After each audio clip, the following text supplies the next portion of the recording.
royaume des cieux est semblable à un grain de moutarde qu'un homme a pris et a semé dans son champ. C'est la plus petite de toutes les semences, mais quand elle a poussé, elle est plus grande que les plantes du jardin et devient un arbre. Donc la plus petite semence a quitté l'état de semence, elle est passée à l'état de plante et elle est passée à l'état d'un arbre. Amen. Amen. Est-ce qu'on est ensemble? Amen. Et donc, comme je disais, nous sommes donc dans le mois de l'élargissement.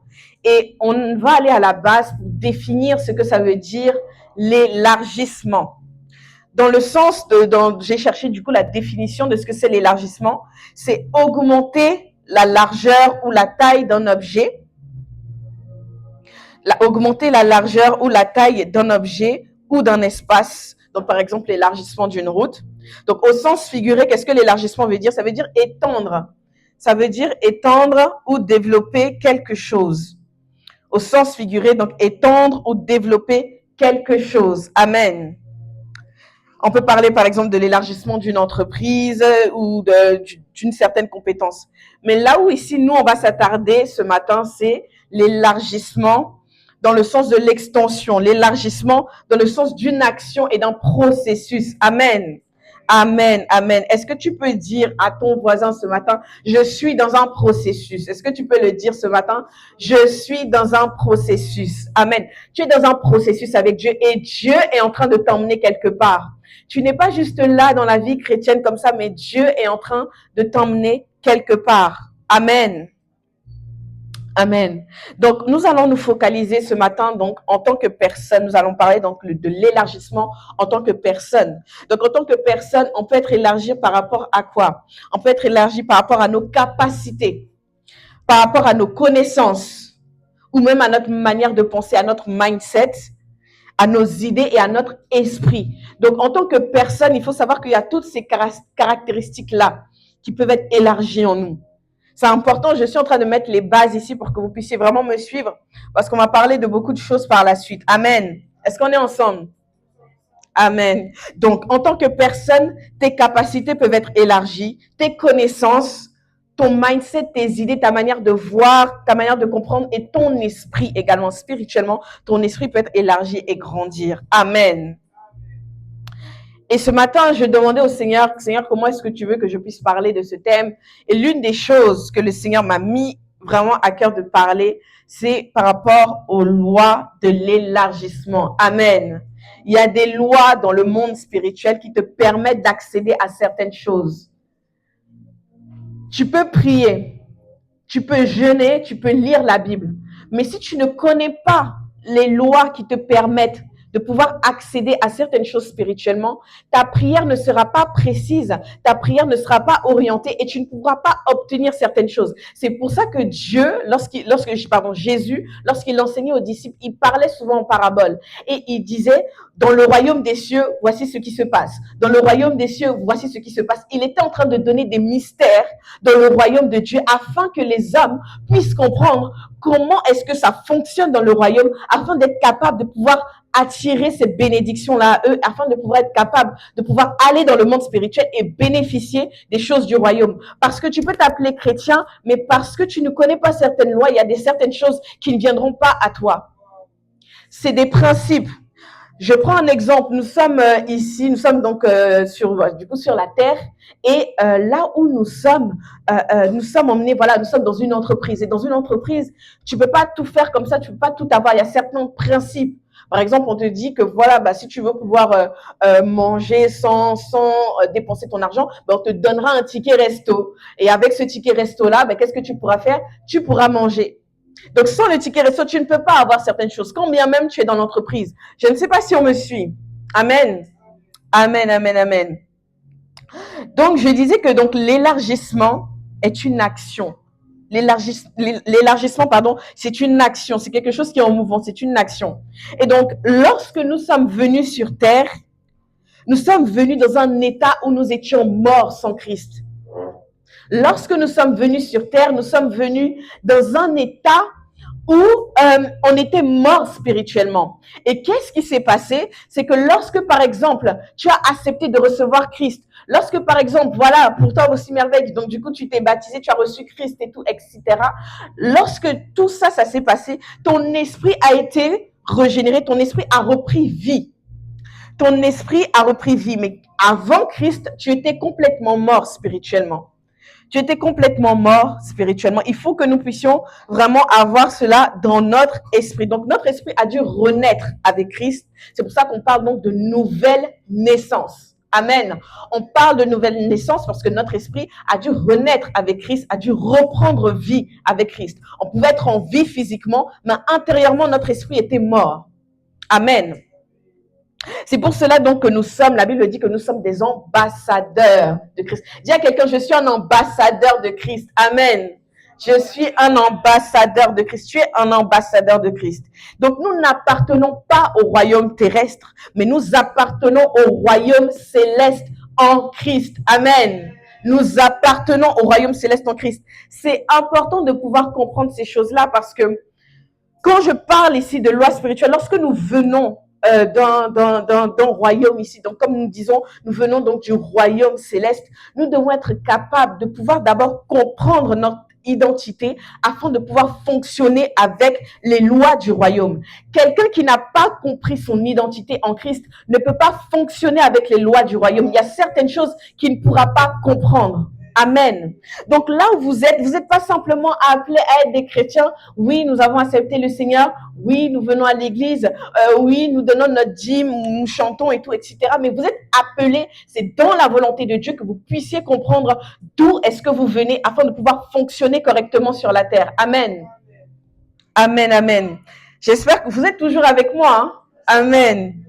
Amen, amen. J'essaie d'établir des bases. Donc, tout citoyen venant d'un royaume a une manière de penser. Amen. Vous allez vous rendre compte lorsque vous allez peut-être au Canada. Moi, j'étais par exemple allée en Chine et je vous assure que les Chinois, j'étais allée, comment le nom peut m'échapper, j'ai passé 4 mois là-bas. Je suis allée au sud à Chengdu. Voilà, j'étais allée à Chengdu en Chine. Et je me suis aperçue qu'en Chine, ils ne pensent pas, déjà, ils n'ont pas la même culture, ils ne pensent pas de la même manière que les Européens. Ils ne pensent pas de la même manière que les Africains. Ils n'ont pas du tout la même mentalité. Donc, lorsque vous venez d'un royaume, lorsque vous venez d'un secteur, il y a une manière de penser qui vous accompagne. Il y a une manière de faire les choses qui vous accompagne. La culture est complètement différente. Amen. Amen, amen. Donc, puisque nous avons été régénérés en Christ, qu'est-ce qui a été régénéré en nous? Notre connaissance, nos capacités et nos idées. En fait, tout est impacté. C'est pour ça que lorsque tu viens à Christ, c'est pas juste un domaine de ta vie qui va être impacté. C'est tous les domaines de ta vie, tous les domaines. Lorsque je suis venue à Christ, je priais, mais tout ce qui concernait mon travail, mon entreprise, etc., j'avais pas forcément conscience que Dieu pouvait vraiment agir comme il agit comme il agit dans ma vie spirituelle. Mais je me suis rendu compte de beaucoup de choses. Lorsque j'ai commencé par prendre conscience que, en fait, le Dieu qui m'a emmené dans cette entreprise-là a un plan pour ma vie. Le Dieu qui m'a emmené là où je suis a un plan pour ma vie. Donc, je vais commencer par lui remettre ce domaine-là de ma vie. J'ai vu que Dieu a commencé par agir avec moi.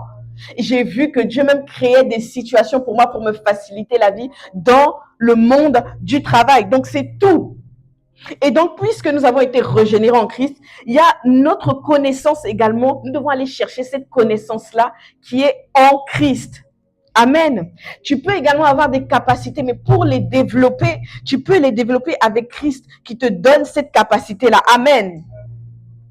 Donc tout cela, donc la connaissance, nos capacités, nos idées, notre manière d'être, tout ça, ça doit être téléchargé et renouvelé directement du ciel. Donc ce n'est pas automatique pour nous. Donc il ne faut pas penser que parce qu'on vient en Christ, tout est censé suivre comme ça. Dieu, lorsque tu es venu à Christ, Dieu va tous les jours, d'ailleurs, même jusqu'à ce que tu puisses quitter cette terre, Dieu va continuer de changer ta manière d'être. Dieu va continuer de changer ta manière de penser parce que tu vas devoir traverser plusieurs saisons dans ta vie. Donc, il y a peut-être une saison dans ta vie où tu vas devoir vivre la restauration. Donc, Dieu va commencer à adresser beaucoup de choses à ton esprit, à ton état, à ta manière d'être, afin de pouvoir changer peut-être la manière dont tu te voyais. À une autre saison, maintenant, tu vas te marier. Donc, qu'est-ce que Dieu va faire? Dieu va se mettre maintenant à adresser toute la connaissance que tu avais peut-être du foyer. Je prends des exemples. Toute la connaissance que tu avais peut-être de comment vivre avec. Dieu va commencer par t'influencer là-dessus. Pour dire, OK, avant, je pouvais vivre comme ça, mais avec Christ, je dois vivre différemment. Amen. Amen. Alléluia. Que le Seigneur m'aide ce matin. Que le Seigneur m'aide ce matin. Donc, c'est pour cela que l'élargissement, j'ai mis ici, ce n'est pas un don de Dieu. On parle de l'élargissement, mais qu'est-ce que ça veut dire concrètement? L'élargissement, ce n'est pas juste un don. Dieu va te donner ça et hop, donc du coup, les choses dans ta vie vont se mettre à grandir et à développer. L'élargissement, j'ai mis, c'est quelque chose que nous devons acquérir. Amen. Nous devons acquérir ces choses-là. Tu dois acquérir l'élargissement dans tes finances. Tu dois acquérir l'élargissement dans tes dons. Tu dois acquérir l'élargissement, concernant ta propre vie spirituelle. Tu dois acquérir. Amen. Dis acquérir à quelqu'un. C'est quelque chose que tu dois acquérir. Alléluia. Et donc, j'explique ici, donc j'ai expliqué pour mon premier point, je suis toujours dans mon introduction, mais j'aimerais que vous puissiez comprendre quelque chose. Notre but ici à nous, c'est de pouvoir ressembler à Dieu. Est-ce que vous savez ça? Nous sommes sur la terre et notre objectif est de ressembler à Dieu. Nous allons aller dans la parole, parce qu'il y a des gens qui me regardent bizarrement. Nous allons aller dans la parole. Donc, Genèse 1, verset 26. Puis Dieu dit, faisons l'homme à notre image, selon notre ressemblance. Nous allons encore aller dans un autre verset, je vais vous démontrer tout ça. Dans Genèse 2, verset 23. C'est Adam qui dit, voici cette fois-ci, celle qui est os de mes os, chair de ma chair. On va encore aller dans un autre verset. Genèse 5, verset 3, là où c'est Adam qui dit, Adam engendra un fils à sa ressemblance. On va encore dans un autre verset. 2 Corinthiens 3, verset 18. Nous sommes transformés en la même image de gloire en gloire.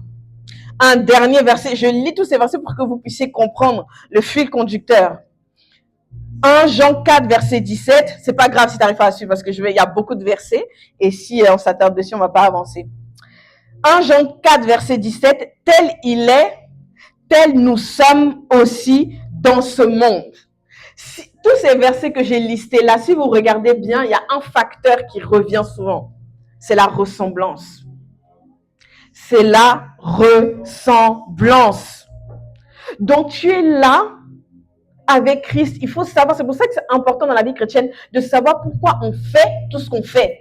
Lorsque tu ne sais pas pourquoi tu viens à l'église, lorsque tu ne sais pas pourquoi est-ce que tu dois prier, lorsque tu ne sais pas pourquoi tu dois prier, au bout d'un moment, tu vas lâcher. Mais quand tu te souviens du pourquoi, tu vas rester constant. Amen. Et donc, nous, notre objectif, c'est de ressembler à Dieu. Et donc, j'ai mis ici donc la première loi, donc c'est connaître son identité. La première loi pour l'élargissement, c'est de connaître son identité. Donc, si notre objectif est de ressembler à Dieu, ça veut dire que donc nous sommes appelés à vivre l'élargissement dans tous les domaines de notre vie. Amen. Parce que tu ne peux pas me dire que tu ressembles à Dieu et tu es toujours limité dans un certain domaine de ta vie. Ce n'est pas de Dieu. Dieu, nous sommes appelés à être à sa ressemblance. Et la Bible nous parle d'un Dieu qui est grand. Nous chantons souvent, oui, Dieu est grand, Dieu est puissant. C'est ce qu'il est. Donc, ce qu'il est, c'est ce que tu es. Amen. Ce que Dieu est, c'est ce que tu es. Donc Dieu est grand, Dieu est puissant. La Bible dit même, Psaume 47, verset 2, l'Éternel est le très haut, roi grand sur toute la terre. Dieu est puissant. La puissance appartient à Dieu. Donc la Bible n'a jamais décrit Dieu comme étant un Dieu petit. La Bible n'a jamais décrit Dieu comme étant un Dieu faible. La Bible n'a jamais décrit Dieu comme étant un Dieu qui est bloqué. La Bible n'a jamais décrit Dieu comme étant un Dieu qui est limité. Mais la Bible a décrit Dieu comme étant un Dieu fort, comme étant un Dieu puissant. Donc, ce que Dieu est, tu l'es également. Amen. Amen. Alléluia. Donc, nous sommes appelés à ressembler à Dieu. Et la Bible nous dit également que nous sommes assis dans les lieux célestes avec Christ. Nous sommes assis dans les lieux célestes avec Christ. Imaginez-vous que vous êtes dans le monde spirituel. La place que vous avez dans le monde spirituel, c'est que vous êtes assis dans les lieux célestes avec Christ. Ce qui veut dire que quand le diable vous regarde, il ne vous regarde pas simplement comme ça. Il vous voit avec vous et votre place dans le monde spirituel. C'est pour ça qu'il y a certaines choses qu'il ne peut pas se permettre de faire. Pourquoi? Parce que vous êtes assis dans les lieux spirituels, dans les lieux célestes avec Christ. Amen.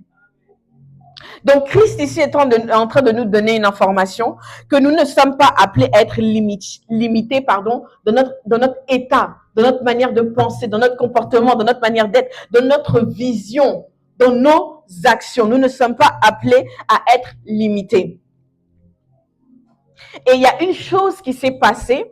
C'est pour ça au départ, j'étais en train de vous parler de ce que de l'état de notre esprit avant qu'on puisse accepter Christ. Nous étions éteints, notre lumière était éteinte. Et l'objectif du diable, lorsqu'une personne naît, c'est pour ça que nous devons prier, je fais une parenthèse, pour nos enfants, afin que nos enfants puissent rencontrer Christ. Parce que lorsqu'ils naissent, comme j'ai dit, ils naissent avec, certes, ils sont vivants spirituellement, mais leur esprit est mort. Pourquoi? Parce qu'ils n'ont pas Christ. Je ne sais pas si vous me suivez. Amen. Donc, l'objectif du diable, c'est de nous garder avec cette lumière éteinte.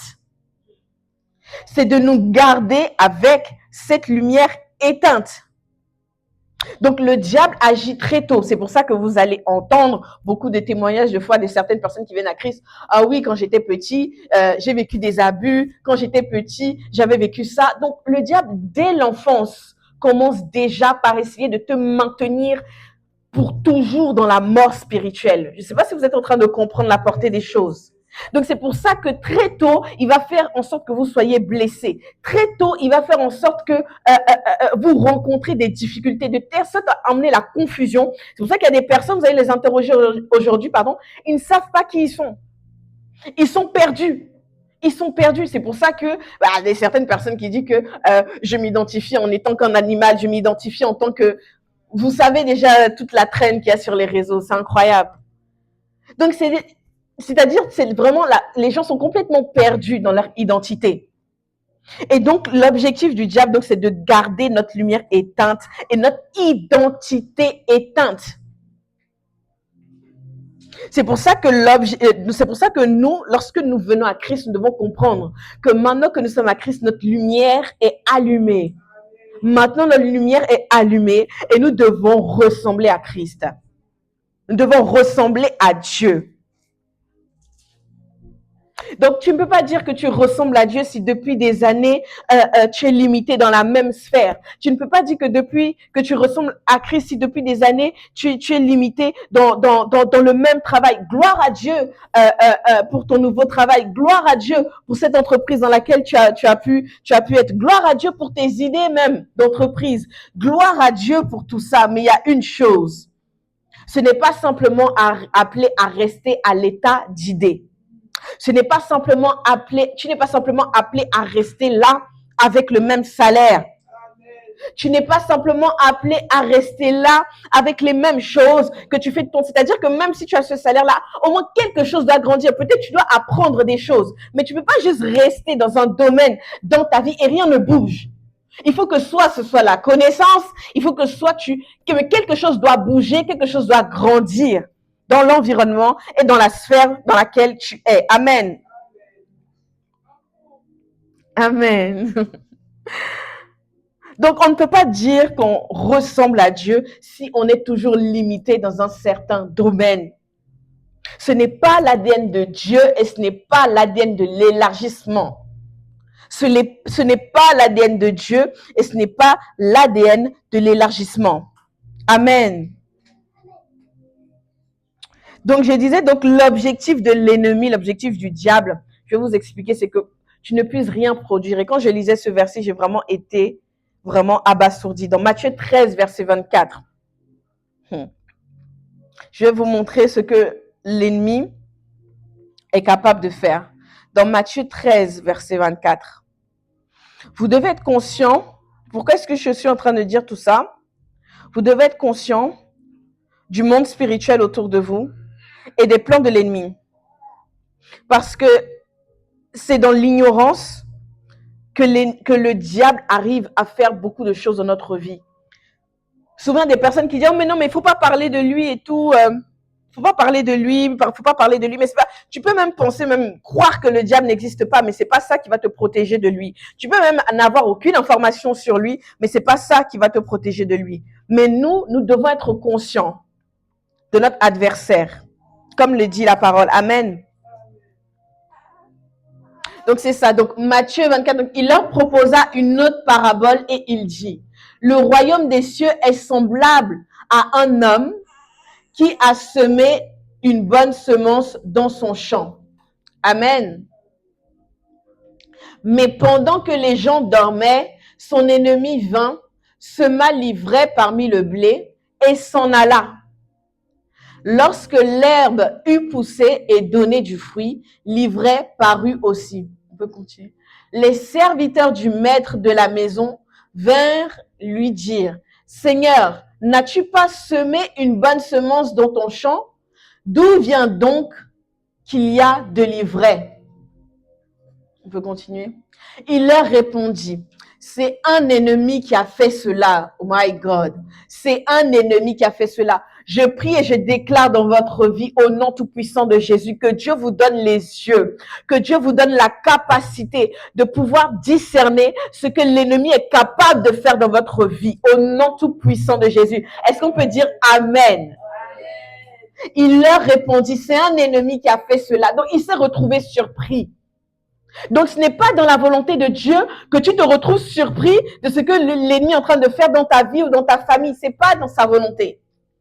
Et les serviteurs lui dirent, veux-tu que nous allions l'arracher? Non, dit-il, de peur qu'en arrachant l'ivraie, vous ne déraciniez en même temps le blé. Amen. Il y a quelque chose que je vais vous expliquer ici. Vraiment, soyez concentrés avec moi. Tu peux avoir un champ, tu peux avoir un domaine, un don que Dieu t'a donné. Mais le but de l'ennemi ici, écoutez-moi bien, c'est que vous ne puissiez rien produire. C'est-à-dire qu'il te regarde venir en Christ. C'est bien. Gloire à Dieu, tu es baptisé. Gloire à Dieu, tu parles en langue. Gloire à Dieu, tu sais comment jeûner. Gloire à Dieu, tu sais comment prier. Mais le but de l'ennemi ici, c'est que tu ne puisses rien produire. Parce que lorsqu'on lit ce verset, on voit qu'est-ce qui était. Le blé a poussé. Mais parmi le blé, parmi ce qu'il y avait, le blé a poussé, mais parmi ce qu'il y avait, qu'est-ce qu'il y avait? Il y avait également l'ivraie. Donc, ça veut dire que le résultat même de ce qu'il a produit a été corrompu.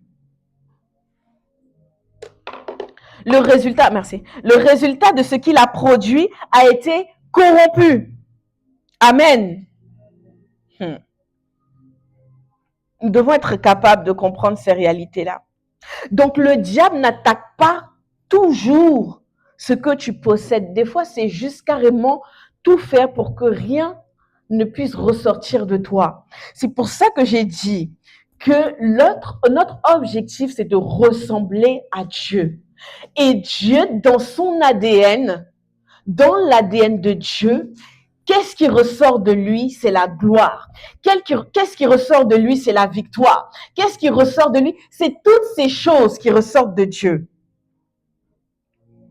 Donc, par exemple, comme je disais, tu peux avoir un travail, mais tu restes au même niveau. Tu peux avoir un salaire, mais ton salaire, toujours au même niveau. Tu peux même avoir des dons et des compétences, mais toujours au même niveau. Tu peux même avoir des dons et des compétences, mais toujours au même niveau. Je vous assure, les personnes dans ce monde qui sont devenues riches ou bien qui ont réussi dans la vie, je peux vous assurer, ces personnes ne se sont pas contentées de ce qu'ils savaient. Ils sont allés chercher ce qu'ils n'avaient pas pour pouvoir grandir. Amen. J'aimerais dire à quelqu'un, tu n'es pas appelé à rester à ce niveau. Amen. Tu n'es pas dit, en fait, j'aimerais, est-ce qu'on peut le dire ce matin? Tu peux dire, je ne suis pas appelé à rester à ce niveau. Est-ce qu'on peut répéter ça avec moi? Appelé à rester à ce niveau. Encore une fois, je ne suis pas appelé à rester à ce niveau. Encore une fois, je ne suis pas appelé à rester à ce niveau. Amen. Mais c'est pour ça donc que tu as besoin de certains éléments pour pouvoir t'étendre. Tu as besoin de certains éléments pour pouvoir t'élargir. Amen. Tu as besoin de certains éléments pour pouvoir t'étendre. Et nous allons voir ces éléments-là. Parce qu'on parle d'élargissement, mais quels sont en réalité concrètement les outils dont tu as besoin pour pouvoir t'élargir? Amen. Donc, on va voir cela ensemble. Donc, j'ai noté ici, nous allons prendre ce verset, j'ai oublié dans lequel il est, mais la Bible dit que nous sommes la lumière du monde. Nous sommes la lumière du monde. Matthieu 5. Nous sommes la lumière du monde.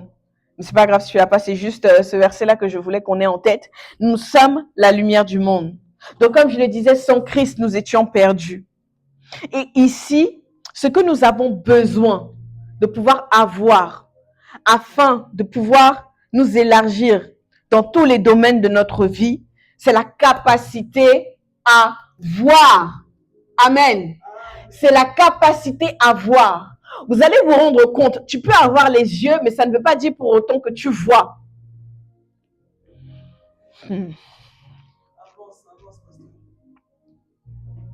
Pour pouvoir voir, tu as besoin de tes yeux et tu as besoin d'une autre chose, la lumière. Sans la lumière, tu ne peux pas voir. Donc, tu peux être là, ici, dans ta vie. C'est pour ça que c'est important d'avoir une intimité avec Dieu. Tu peux être là, ici, dans ta vie. Je vous dis, les choses que on est en train de vivre, que je suis en train de vivre là, actuellement dans ma vie aussi avec le pasteur, c'est des choses, je vous assure, que Dieu m'avait dit depuis, là, ça fait plus de 5 ans. Et comment j'ai eu accès à ces informations-là, c'est à travers la prière, c'est à travers mon intimité avec Dieu. Donc, qu'est-ce qui va se passer pendant que tu es en train de prier? Pendant que tu pries, Dieu va se mettre au bout d'un moment à te révéler, à te donner la vision de ce que tu es appelé à être, de ce que tes enfants sont appelés à être. Dieu peut te donner la vision. Non, celui-là, il va devenir ça. Lui, il est appelé à aller là-bas. Dieu te donne la vision. C'est pour ça que tu as besoin de lumière pour voir. Et cette lumière-là, nous sommes capables d'avoir la lumière comment? Nous sommes capables d'avoir la lumière, donc, comme je disais, donc par la prière. Et donc, c'est par la prière, par cette vie d'intimité avec Dieu, par la méditation de la parole aussi, parce que tu peux beaucoup prier et ne pas lire ta Bible. Ça ne va pas t'emmener la révélation. Amen. Donc, Dieu te montre dans ton esprit la personne que tu dois devenir dans 1 an, la personne que tu dois être dans 5 ans. Donc, c'est pour ça que Dieu nous donne la vision, Dieu nous donne cette capacité de pouvoir voir que ton don est à un état A aujourd'hui, ton don est appelé à aller à un état B. Dieu te donne cette vision-là. Tu es en train de faire des études, mais Dieu est en train de te donner la vision. Prochainement, dans 5 ans, tu vas ouvrir ton cabinet. Donc, quand tu reçois ce type d'information, tu comprends qu'il y a une autre direction que ta vie doit commencer par prendre. Tu comprends que maintenant, maintenant, je dois commencer par m'intéresser, par aller chercher l'information. Quelles sont les personnes qui ont déjà ouvert un cabinet? Par quoi ces personnes sont passées? Qu'est-ce que je dois faire pour y arriver? Donc, Dieu te donne la vision pour ce que tu dois faire, pour les choses que tu dois faire dans ta vie et dans la direction dans laquelle tu dois aller. Amen. La deuxième chose qu'il te faut, c'est entendre. Entendre. Pareil, tu peux avoir des oreilles, mais tu n'entends pas. Tu peux avoir des oreilles, mais tu n'entends pas. Donc, pour entendre, il te faut des oreilles et avoir la capacité de pouvoir entendre ce que Dieu dit pour ta saison. Gloire à Dieu, tu as entendu ce que Dieu a dit l'année dernière. Tu as entendu ce que Dieu a dit le mois dernier. Mais qu'est-ce que Dieu dit maintenant? Qu'est-ce que Dieu dit maintenant concernant ta vie, concernant ton foyer? Dieu, je vous assure, Dieu est toujours en train de dire quelque chose pour notre vie parce que on n'est jamais là les bras ballants comme ça dans la vie chrétienne. Ça n'existe pas. Dieu est toujours en train de dire quelque chose. Donc, tu ne peux pas être là et te dire que tu n'as pas de direction de où est-ce que ta vie doit aller. Donc, tu vois déjà ici qu'il y a quelque chose que tu dois te mettre à creuser dans la prière. Tu ne peux pas juste être là et tu te dis, bon, j'ai mon travail, j'ai mes enfants, j'ai mon mari. Voilà, on est là, c'est la vie, quoi. La vie avance et on vit au jour le jour. Tu n'es pas. Quelle est la différence entre nous et les païens? Quelle est la différence entre toi et quelqu'un qui ne croit pas en Dieu? Quelle est la différence entre toi, parmi tous tes collègues là, toi, ce qui te démarque, c'est que toi, tu réussis à avoir des informations du ciel. Parmi tous tes collègues, ce qui te démarque, c'est que toi, tu arrives à avoir et à aller dans le futur. C'est ce que la prière est capable de faire. C'est ce que ton intimité avec Dieu est capable de faire. Je prends Samuel, il y a beaucoup de choses que Dieu m'a déjà dit sur Samuel. Donc, à un moment donné, quand Samuel va grandir, je ne serai pas étonnée de certaines choses parce que Dieu m'a donné déjà beaucoup trop d'informations le concernant. Dieu m'a déjà donné beaucoup trop d'informations le concernant. Donc, il y a des choses que je ne serais pas étonnée. Quand il est né, on nous a dit des choses. Je n'étais pas étonnée, c'était juste une confirmation. Dieu me l'avait déjà dit longtemps avant. Longtemps. C'est ce que la prière est capable. La prière est capable de t'emmener dans le futur. Ton intimité avec Dieu est capable de t'emmener à voir, à comprendre et à entendre ce que Dieu veut pour toi. Amen. Est-ce qu'on est ensemble ce matin? Nous allons vraiment prendre le temps de prier parce que c'est important. Le diable attaque notre capacité de voir. Le diable attaque notre capacité d'entendre. Parce qu'il sait que si tu n'as pas certaines informations, tu vas passer à côté de ta vie. Si tu n'as pas certaines informations, tu vas rater des opportunités. Si tu n'as pas certaines informations, tu vas continuer d'être parmi tes amis et croire que tu es comme elle. Quand tu as la capacité, my God, quand tu as la capacité de voir, quand tu as la capacité d'entendre, tu comprends que même si je suis dans un groupe de personnes, moi, je suis différente. Même si je suis avec mes amis, on rigole tous les jours le matin, mais moi, je suis différente. Est-ce qu'on peut le dire ce matin? Je suis différente. Je suis différente. Je suis différente. Dans la vie, donc, tu fonctionnes et tu avances en fonction de ce que tu es capable de voir et en fonction de ce que tu es capable d'entendre. Et des fois, il y a des personnes, ça vous allez vous rendre compte qu'il y a des personnes qui ne savent pas où elles vont. C'est pour ça que vous allez des fois rencontrer des personnes, par exemple, qui sont dans la confusion. Ils sont là dans la vie, ils ont certaines choses et ils sentent qu'il y a un vide, il y a quelque chose qui manque, mais ils ne savent pas quelle direction prendre. Ils ne savent pas quelle direction prendre. Et je ressens de le dire, des fois, il y a des décisions. Il y a des décisions que vous allez devoir prendre qui vont déterminer les 5 prochaines années de votre vie. Les 5 prochaines années de votre vie se basent des fois sur juste une seule décision. Et toujours ce qui va se passer, ce que Dieu va faire, ce sera entre le choix on va dire, d'une chose A et choisir lui. En tout cas, Dieu va toujours, le choix, ce sera toujours entre lui et une autre personne. Entre lui, ce qu'il veut, et une autre personne. Entre lui, ce qu'il veut, et autre chose. Amen. Et nous devons donc comprendre ici que l'élargissement, c'est une valeur, c'est un élément dans le monde spirituel. Donc, comme je le disais, que nous devons acquérir, que tu dois aller chercher pour pouvoir la vivre. C'est pour ça que vous allez vous rendre compte que la Bible dit que je peux tout. Je puis tout par Christ. Je puis tout par Christ. Dans le tout, là, il se passe énormément de choses. Dans le tout, c'est beaucoup de choses que tu penses que tu n'es pas capable de faire. Dans le tout, c'est beaucoup de choses où tu penses que tu es limité. Dans le tout, c'est beaucoup de choses où tu penses que tu n'as pas la force et tu n'as pas la capacité d'y arriver. Dans le tout, dans le tout. Et donc, quelqu'un qui peut tout par Christ, c'est quelqu'un qui est capable donc de vivre l'élargissement dans sa vie. Amen. C'est quelqu'un qui est capable de vivre l'élargissement dans sa vie. Est-ce qu'on peut prier juste en langue pendant quelques instants? Est-ce qu'on peut prier? Je ne sais pas, si tu ne parles pas en langue, prie, demande à Dieu, Seigneur, révèle-moi quelque chose ce matin. Seigneur, nous avons besoin de toi ce matin. Est-ce qu'on peut prier, s'il vous plaît? Les brasantali de brasa paradaba, li kazantali de brasofali de braidalai, li bakopra zetele de brosha praida, zi parada brasetele de brosha paradaba, le katali de brasatali apa, li prazetele de basa paradaba. Et brasa kamande leve, soufande leva koriaba. Seigneur, révèle-toi à quelqu'un ce matin. Kale de braso falada brasete, li prazi que te levebele de bouche, le prakaprai de levebe sete levebe, e prazi katali ava brad de leves, li prazi parada brache que te le de bochapa, e prazi que te le de braida la baba, li katala da brasete li de braida, le praza kamande levebele de bochaparadava, e brasa takande levebe sete. Seigneur, parle à quelqu'un ce matin. Seigneur, parle à quelqu'un ce matin. Seigneur, parle à quelqu'un, parle à quelqu'un, parle à quelqu'un. Parle-moi. Kalada brasi paradaba. Leve les coups et pelia santalia. Zipran de leve so paradabaradaba. Et prase que te leve belle débauche. Liva radabasata. Tu peux prier, prier pour ta vie ce matin. Est-ce qu'on peut prier ensemble? Karasapalia baba. E brasetele de brosha paradaba. Liva radaba shitele de boshata.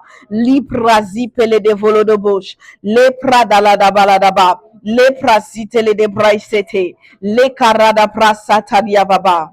Alléluia. Amen. Nous devons prendre conscience d'une chose, que nous vivons dans un monde où le spirituel est présent. Le spirituel est beaucoup plus présent que ce qu'on ne le pense. Donc, c'est une erreur de penser que tu peux faire des choix et de penser que ça n'a aucune répercussion dans le monde spirituel et que, voilà.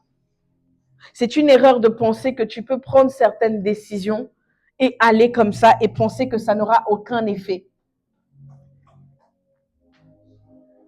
Nous sommes dans un monde où le monde spirituel, qui nous entoure est bien présent. Nous vivons, c'est vrai, certaines réalités physiques sur la terre, mais nous sommes dans un monde ici, là où nous devons être conscients de certaines lois spirituelles. C'est pour ça que les lois ici que j'ai listées, si vous avez suivi avec moi, les premières lois que j'ai listées ici, c'est donc de connaître son identité. La deuxième chose, c'est d'avoir cette capacité de pouvoir voir, et la troisième, entendre. Entendre. Parce qu'il y a une chose qui va se passer lorsque tout ça se sera réuni. Vous allez être capable de pouvoir discerner les saisons de votre vie. Vous allez être capable de pouvoir discerner que cette saison-là ici, c'est terminé. Je ne peux plus rester, je ne peux plus me comporter d'une certaine manière ou je ne peux plus faire certaines actions. La saison avec telle personne, c'est terminé. Je vous le dis, il y a des personnes qui sont appelées à rester dans votre vie que pour certaines saisons. C'est une erreur de croire que tout le monde va rester avec toi dans la même saison tout le temps. Non, il y a que peu de personnes qui vont vous accompagner toute la vie. Très peu, très peu. Et je vous le dis ici, de mes petits hauts de 27 ans, il y a des gens que j'ai perdus en cours de route. Il y a des gens que j'ai perdus en cours de route que je ne pensais jamais perdre, mais que j'ai perdus en cours de route.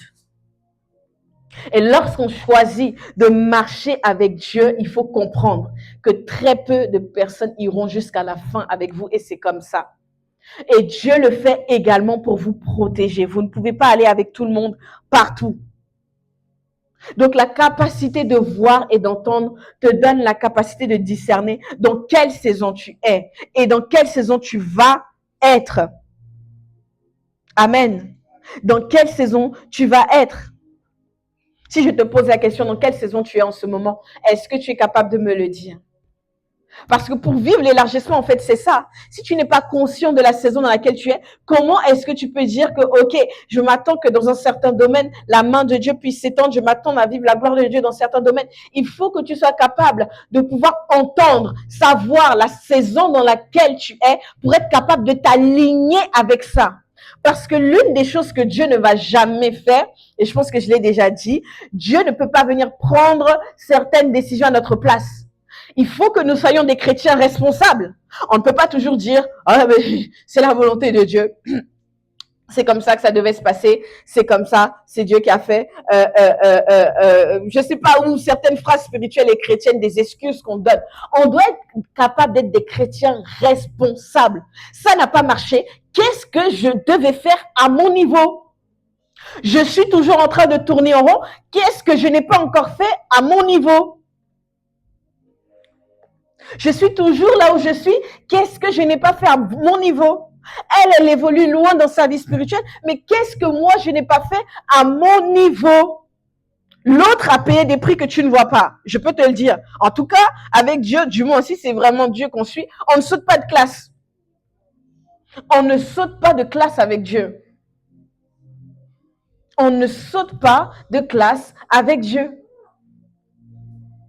Oh oui, le pasteur Christian arrive à guérir. Comment il fait? Il guérit les malades. Mais il paye un prix. Il paye un prix. Ah mais comment ça se fait? Il arrive à avoir. Il paye un prix. Et dans le monde spirituel, vous devez être capable. Même Jésus a payé le prix. Donc qu'est-ce qui nous fait croire que nous, là où nous sommes, nous n'allons plus rien payer comme prix? C'est faux. Même Jésus, rien n'est gratuit dans le monde. Rien n'est gratuit dans le monde spirituel. Rien. S'il y avait cette idée dans ta tête que les choses pouvaient aller comme ça, rien n'est gratuit dans le monde spirituel. Amen. Il faut dire amen à ça. Rien n'est gratuit. Ça a coûté la vie à Christ pour que nous puissions être là et être en Christ là et dire que notre nom est inscrit dans le livre de vie. Ça a coûté quelque chose à quelqu'un. Ça lui a coûté. Ça lui a coûté.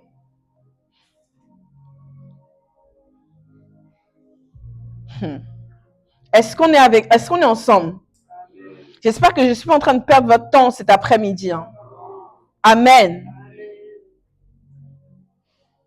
Donc là où tu es, ça on va le voir pour le dernier dimanche, je parlerai de les combats que nous pouvons rencontrer dans l'élargissement, mais je ne vais pas aller là-dessus. Donc là où tu es, j'aimerais qu'on puisse se lever ensemble, s'il vous plaît. J'aimerais qu'on puisse se lever, nous allons prier.